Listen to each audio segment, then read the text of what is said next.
Chennai to Munnar series டே 2. காலையில் எழுந்துச்சு நாங்கள் தங்கியிருந்த ஸ்டே பக்கத்தில் சாப்பிட்டுட்டு டாப் ஸ்டேஷன் போகலான்னு நாங்கள் எடுத்த முடிவு தான் பெரிய தப்பு. ஃபுல்லாக டிராஃபிக். ஒரு 5 கிலோமீட்டர்ஸ் போகிறதுக்கே எங்களுக்கு 1 ஹவர் ஆகிடுச்சு. ஒரு கட்டத்துக்கு மேலே வண்டி சுத்தமாக மூவே ஆகலை. கரெக்டாக டேர்னிங்கில் ஆப்போசிட்டில் 2 சைடும் பஸ் வந்ததுனால ஃபுல் டிராஃபிக் ஜாம் ஆகிடுச்சு. டேர்னிங்கில் நின்றுட்டு இருந்த எர்டிகாவை எல்லாருமே சேர்ந்து ஓரமாக வச்சுட்டு இருந்தாங்க. நாங்கள் அங்கே கொஞ்சம் நேரம் டைம் ஸ்பெண்ட் பண்ணிவிட்டு டைம் லேப்ஸ் எடுத்துகிட்டு இதுக்கு மேலே இங்கே இருந்தால் வேலைக்கு ஆகாதுன்னு ரிட்டர்ன் கிளம்பிட்டோம். அந்த டிராஃபிக்லேருந்து ரிட்டர்ன் வரும்போது ரிலாக்ஸ் பண்ணுறதுக்கு ஒரு அருமையான ஸ்பாட் இருந்தது. ஸோ அங்கே நின்று அந்த அண்ணா மீன் பிடிக்கிறத கொஞ்சம் நேரம் வேடிக்கை பார்த்துட்டு அங்கேருந்து கிளம்பி சிட்டிக்குள்ளே வந்து சாப்பிட்றதுக்கு மணி 3 ஆயிடுச்சு.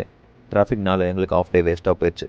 சாப்பிட்டுட்டு அங்கேருந்து டோர் ஆஃப் ஹெவன் போகலான்னு அடுத்து கிளம்பிட்டோம். இங்கே ஒரு 5 கிலோமீட்டர்ஸ்க்கு ரோடு ஃபுல்லாக பேச்சஸாக தான் இருக்கும். ஸோ நீங்கள் ஆப்போசிட்டில் வண்டி வந்தாலும் நீங்கள் ஒரு இடத்துல நின்று வெயிட் பண்ணி தான் போகணும், அப்படின்னா ரிவர்ஸ் வந்து தான் போகணும். பட் கஷ்டப்பட்டு போகிறதுக்கு அது ஒர்த்தான ஸ்பாட். நாங்கள் அங்கே போயிட்டு கொஞ்சம் நேரம் ரிலாக்ஸ் பண்ணிவிட்டு நாங்கள் எடுத்துகிட்டு போன ஸ்பீக்கரை வச்சு பாட்டு கேட்டுட்டு கொஞ்சம் ரீல்ஸ்லாம் எடுத்துகிட்டு அங்கேருந்து நாங்கள் ஸ்டே பண்ணி இந்த ரூமுக்கு கிளம்பிட்டோம். அடுத்த நாள் மூணார்லேருந்து எங்கே போகணுன்றதை அடுத்த வீடியோவில் சொல்கிறேன். இந்த வீடியோக்கு மறக்காமல் லைக் போட்டுட்டு உங்கள் நண்பர்களுக்கு ஷேர் பண்ணிவிட்டு நம்மளை ஃபாலோ பண்ணிக்கங்க.